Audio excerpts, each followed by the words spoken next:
I think it's really amazing how you like embodied structure, but also had that fluidity to just do your own thing. How did that affect, like growing up in a world that is based around firm structure?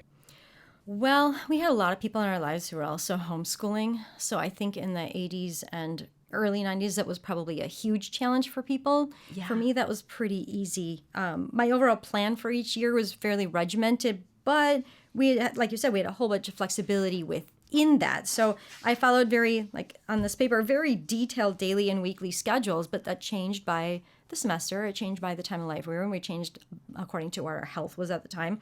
I had my own schedule, which was far more complicated than that, taped to the fridge. It was just too big to bring anywhere else. And, my students were all in there. And when I was giving direct instruction to the kids, I had that one color. When I was teaching other people's children, that was another color. When I had to leave the house, half an hour before that, it was another color. Totally. And then I could just kind of glance at it as I went by and make sure I was on track. But I did all my lesson planning in August and then made all my copies for the year. So I knew what I was going to have to get to by the time we were done. Yeah. So Sunday night, I could just review what we were going to do, fill all their folders for each day, and then we were pretty much ready to go. But if they needed more time with something, we could take that time.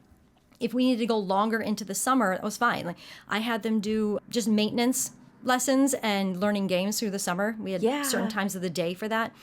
And so if we were doing formal instruction during that time, or we were just doing maintenance, it was still the same amount of time. So we could just go till they had really mastered topics that I felt that they really needed to get. Yeah. So we moved on when they were ready to move on. Yeah. My plan was an estimate based on what I knew about them. But then we just took the time that they needed to. So sometimes we went a little longer, and sometimes they're like, I got this, and then we were done, a month early with a certain subject, and that's fine too. That's the flexibility that we had. So, but I had really firm goals for each of them, and those were not the same. And that took a little finessing. We had last minute opportunities for travel or social activities or whatever it was.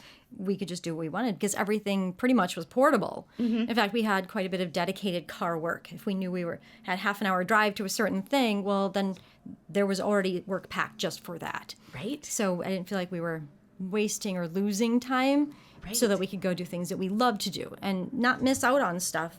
And with multiple chronic health issues between all of us, we spent a lot of time in clinics, hospitals, waiting rooms, and we could still get stuff done and meet our goals. And that was really important to me. But at the same time, my oldest thrived on structure and dependable routine. And my kids would be quick to complain that we stuck to that regular schedule, even on times when the public schools did not. Nice. What's a snow day? It just means we're having pancakes after we shovel and do our schoolwork. Right. So I love that. yeah, well, and then, like I said, we would go into the summer if we needed to. So their downtime was not necessarily our downtime, but then again, we had a lot of downtime scheduled into each day and physical activity. And I tried to make sure if one thing was on the couch, the next thing was not. And so we would mix it up. Couldn't always maintain that, but that was the goal, at least for the ones that really needed that. Yeah. Everything went better when everyone knew exactly what to expect, especially for my oldest, but for everybody. When she knew where she was supposed to be and what she was supposed to do, and it was clear, life was better for all. So that's where we were at. I'm convinced that you are the most efficient person that I've ever met. False advertising. All false advertising. I knew what I was aiming at, but that did not mean that we arrived there in one piece. Absolutely. Yeah. Absolutely. But I think even just like having, like, I think about as somebody with ADHD, like having my environment work for me instead of me working for my environment.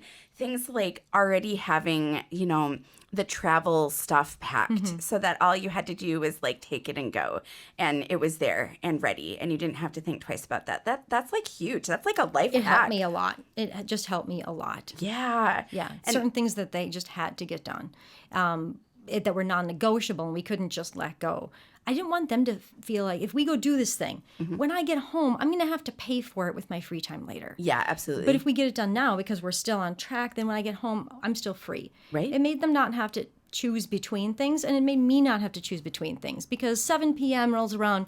You don't want a 9-year-old having to do stuff that they were going to do at 10 a.m. because I made a choice for them to go do a different thing. Yeah. So it felt more fair, I think. Not that life is fair, but when I can be, right? Oh, absolutely. Absolutely.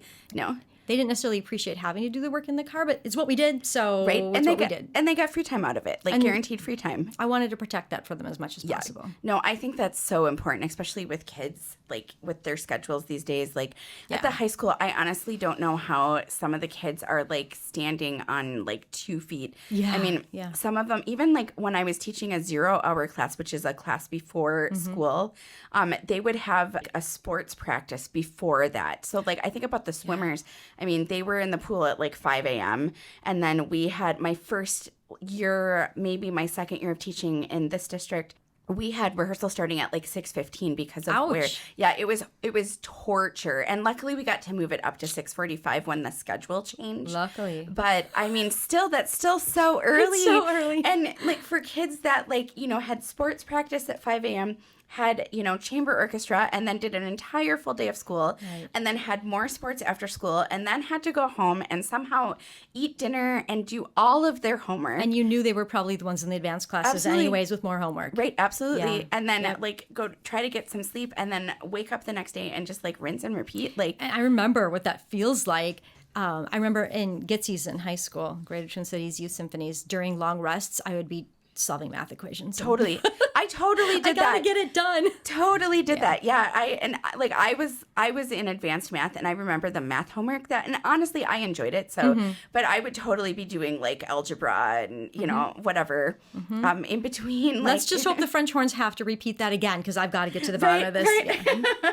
And then at the same time, like I remember like paying attention to what was going on. Yeah. Plus doing like the homework, You're a clever one. Right, right. No, it was honestly, I think that's why I was able to be an orchestra conductor because you're constantly like triple tasking. You get it all too. the time. And but again, that's also very exhausting. And I feel like, now is my free time because I did all that, multitasking back then. So yeah.